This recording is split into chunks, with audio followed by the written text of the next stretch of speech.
பிரியமான சகோதர சகோதரிகளே, 2025 ஆண்டு இறுதி மணி நேரத்திலே இந்த வருடம் முழுவதும் ஆண்டவர் நம்மோடு இருந்து நம்மோடு தங்கியிருந்து இந்த ஆண்டு முழுவதும் எங்களை பல்வேறு விதமான நேரங்களிலும் காலங்களிலும் தேவைகளிலும் விண்ணப்பங்களிலும் எங்களுடைய விசுவாச பயணத்திலே ஒன்றாக இணைந்து வழிநடத்தி பாதுகாத்து இந்த மணி நேரத்தில் மட்டும் எங்களை அன்போடு அரவணைத்து பாதுகாத்து வந்திருக்கின்றார்.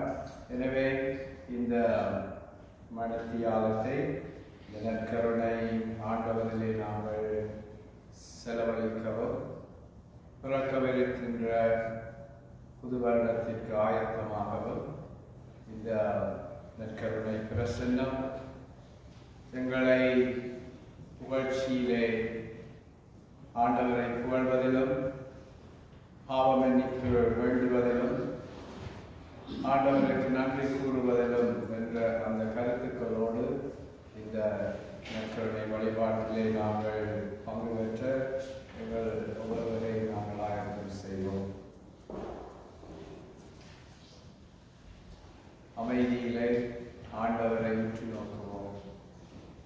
எல்லாம் வல்ல இறைவன் எங்களை படைத்து எங்களை அன்பு செய்து எங்களை அவரோடு அவருடைய தோழமையிலே சுவீகரித்துக் கொண்டு இறைவனுடைய பிள்ளைகளாக எங்களை ஏற்றுக்கொண்டு எங்களுக்கு வேண்டிய அனைத்து திருவருட்சாதனங்களையும் தாராளமாக கொடுத்து எங்களை தொடர்ந்து அன்பு செய்கின்றார். அந்த அன்பின் இறைவன் இந்த நற்கருணை பிரசன்னத்திலே பெற்றிருக்கிறார். அவரை நாங்கள் உற்று நோக்குவோம். நற்கருணை பிரசன்னம் என்கின்ற பொழுது இது உலகத்திலே நீங்கள் எந்த இடத்திலும் எந்த நபராலும் எந்த செல்வ மிகையினாலும் பெற்றுக்கொள்ள முடியாத ஒரு அளப்பெரிய கொடை ஆண்டவருடைய பிரசன்னம், இறைவனுடைய பிரசன்னம். எனவே இந்த பிரசன்னம் தான் அவருடைய நிழலிலே நாங்கள் எப்பொழுதும் அமைதியாகவும் ஆரோக்கியமாகவும் அன்புள்ளம் கொண்டவர்களாக வாழ இந்த பிரசன்னம் எங்களுக்கு உதவியாக இருந்தது, உறுதுணையாக இருந்தது. அதை நாம் நினைத்து பார்ப்போம்.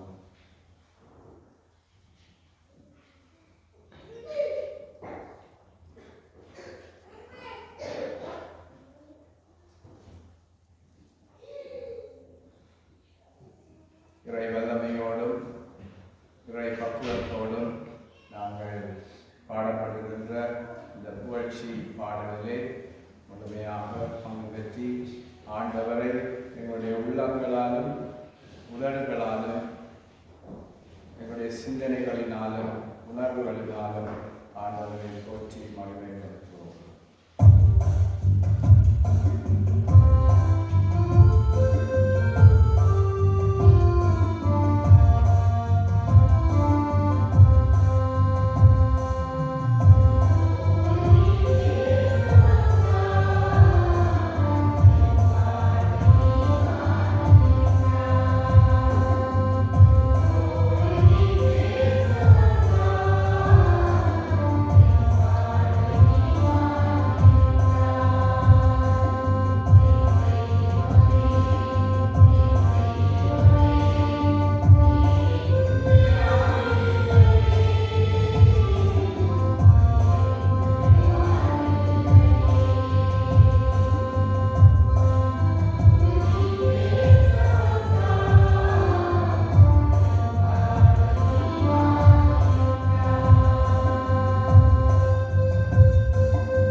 ஆண்டவர் உங்களோடு இருப்பாராக.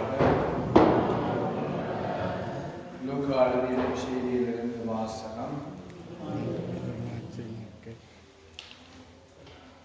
அக்காலத்தில் இயேசு எருசலேமுக்கு போய்க் கொண்டிருந்த போது கலிலேயா சமாரிய பகுதிகள் வழியாக நடந்து சென்றார். ஓர் ஊருக்குள் வந்த பொழுது 10 தொழுநோயாளர்கள் அவருக்கு எதிர்கொண்டு வந்து தூரத்தில் நின்று கொண்டே, ஐயா இயேசுவே, எங்களுக்கு இரங்கும் என்று உரக்க குரல் எழுப்பி வேண்டினார்கள். அவர் அவர்களை பார்த்து, நீங்கள் போய் உங்களை குருக்களிடம் காண்பியுங்கள் என்றார். அவ்வாறே அவர்கள் புறப்பட்டு போகும்போது அவர்கள் நோய் நீங்கிற்று. அவர்களுள் ஒருவர் தாம் பிணி தீர்ந்திருப்பதை கண்டு உரத்த குரலில் கடவுளை புகழ்ந்து கொண்டே இயேசுவிடம் திரும்பி வந்தார். அவருடைய காலில் முகம் குப்புற விழுந்து அவருக்கு நன்றி செலுத்தினார். அவரோ ஒரு சமாரியர். இயேசு அவரை பார்த்து, 10 பேர்களில் நோயும் நீங்கவில்லையா? மற்ற 9 பேர் எங்கே? கடவுளை போற்றி புகழ அந்நியரான உம்மை தவிர வேறு அவரும் திரும்பி வர காணோமே என்றார். பின்பு அவரிடம், எழுந்து செல்லும், உமது நம்பிக்கை உமக்கு நலமளித்தது என்றார். கிறிஸ்து வழங்கும் செய்தி.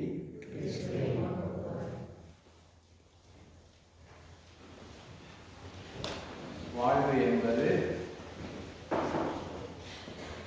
ஒரு உன்னதமான கொடை. இந்த வாழ்வின் மூலம் ஆண்டவர் எங்களுக்கு புண்ணியங்களை கொடுத்திருக்கிறார். அன்பு, நம்பிக்கை, விசுவாசம் என்கின்ற இறையியல் புண்ணியங்களை எங்களுக்கு கொடுத்திருக்கிறார். எனவே இந்த 2025 ஆண்டு 365 நாட்கள் நாங்கள் வாழ்ந்திருக்கின்றோம். இந்த 365 நாட்களிலே நாங்கள் பல்வேறு விதமான அனுபவங்களை நாங்கள் அடைந்திருக்கின்றோம். எங்களுடைய வாழ்விலும், எங்களோடு இருப்பவர்களுடைய வாழ்விலும், மற்றும் எங்களுடைய உறவுகள், குடும்பங்கள், எங்களுக்கு தெரிந்தவர்கள், நண்பர்கள், பழகுகின்றவர்கள் அனைவரின் மூலமும் நாங்கள் அந்த 2025 ஆண்டு வாழ்ந்த ஒரு அனுபவத்தை நாங்கள் அடைந்திருக்கின்றோம். இந்த அனுபவமானது சில பேருக்கு மகிழ்ச்சியாக, வருஷம் முழுக்க மகிழ்ச்சியாக இருந்திருக்கும். எதுவித துன்பங்கள், எதுவித சிலுவைகள், இடையூறுகள், குழப்பங்கள், நோய் பிடிகள் ஏற்பட்டிருக்காது. எல்லாம் நல்ல ஸ்மூத்தா, it has just passed.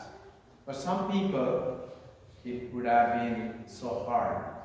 Sickness, நோய், தோல்விகள், வேலை வாய்ப்பின்மை, குடும்பத்தில் பிரச்சனைகள், பிள்ளைகளுக்கு பிரச்சனைகள் அப்படி இருந்திருக்கலாம்.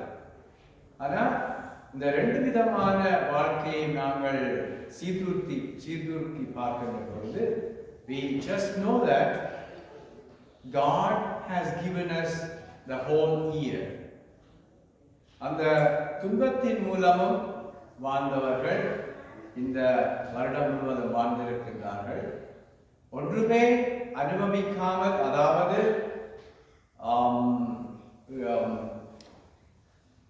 சோதனைகள், தோல்விகள் மற்றும் இன்னல்கள், சிலுவைகள் அனைத்தையும் அனுபவிக்காதவர்கள் கூட இந்த வருடத்தை முழுமையாக வாழ்ந்திருக்கின்றார்.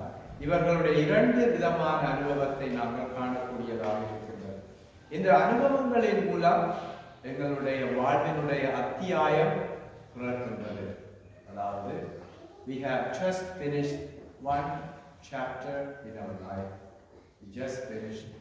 We are about to begin another whole year with the expectation, எதிர்பார்ப்புகள், நம்பிக்கைகள், விண்ணப்பங்கள், தேவைகள், resolutions, தீர்மானங்கள்.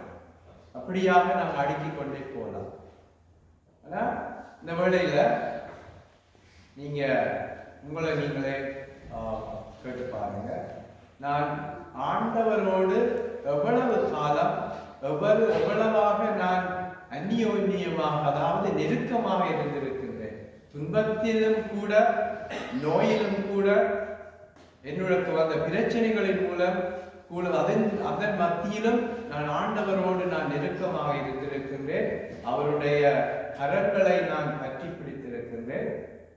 நாங்கள் அவருடைய கரத்தை பற்றி பிடிக்கின்ற பொழுது அவர்களுடைய கரங்களை மிகவும் பற்றுதலோடும் அன்போடும் பற்றி பிடிப்பார்.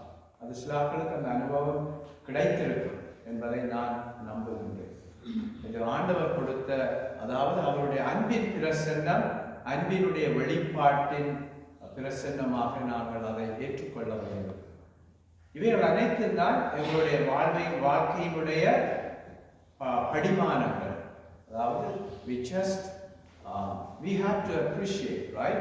நாங்கள் அதுக்காக நன்றி செலுத்தணும். இந்த நற்செய்தியிலே நாங்கள் வாசிக்க கட்டது போல இந்த 10 தொழுநோயாளர்களுக்கும் ஒரு குறைபாடுகள் இருந்தது. அவர்கள் ஆண்டவரை நோக்கி விரைந்து சென்றார்கள். ஆண்டவரே, தாவீதின் மகனே, எங்கள் மீது இரக்கமாயிரும் என்ற அந்த விண்ணப்பத்தை, செபத்தை ஆண்டவரிடம் எடுத்து கூறினார்கள். ஆண்டவர் அவர்கள் சொன்னார், நீங்கள் குருக்களிடம் போய் உங்களை காண்பியுங்கள், நீங்கள் நலமடைவீர்கள் என்ற அந்த வாக்குறுதியை கொடுத்தார். அதை அவர்கள் கேட்டார்கள்.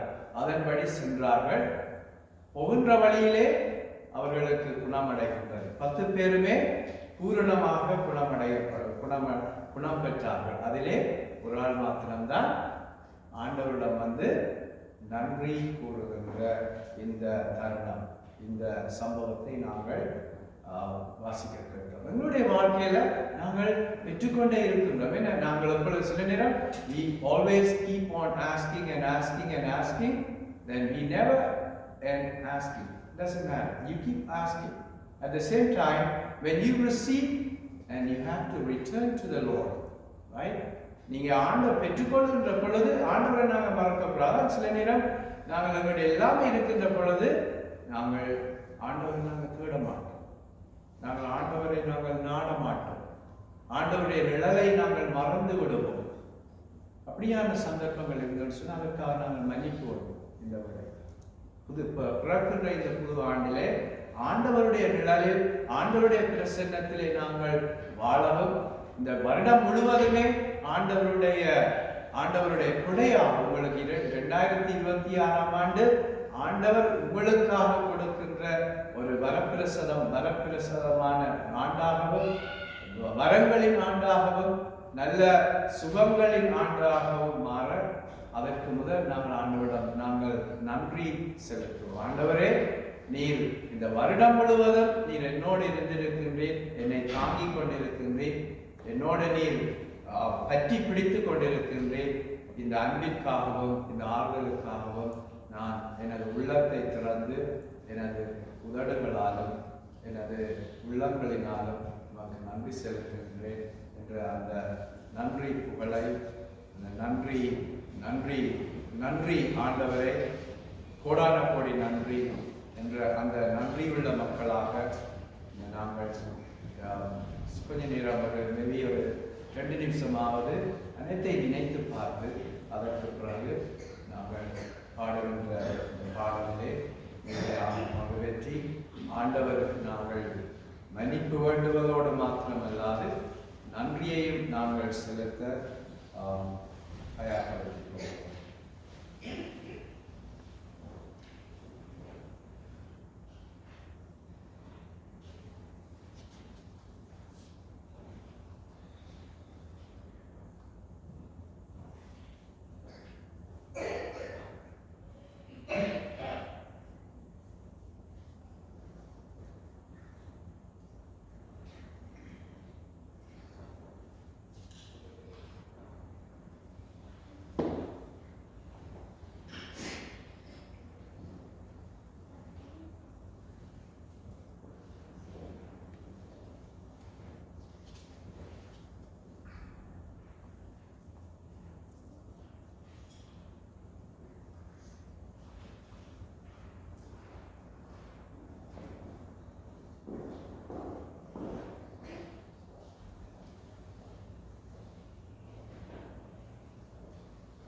எங்களை நல்லபடிய செய்கின்றது.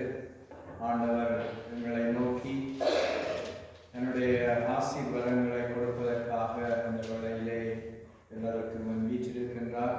அந்த ஆசீர்வாதங்களை இந்த நற்கருணை பிரசன்னத்தின் மூலம் நாங்கள் பெற்றுக்கொள்வோம்.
பரலோக அப்பத்தை அவர்களுக்கு கொடுத்தருளினீர்.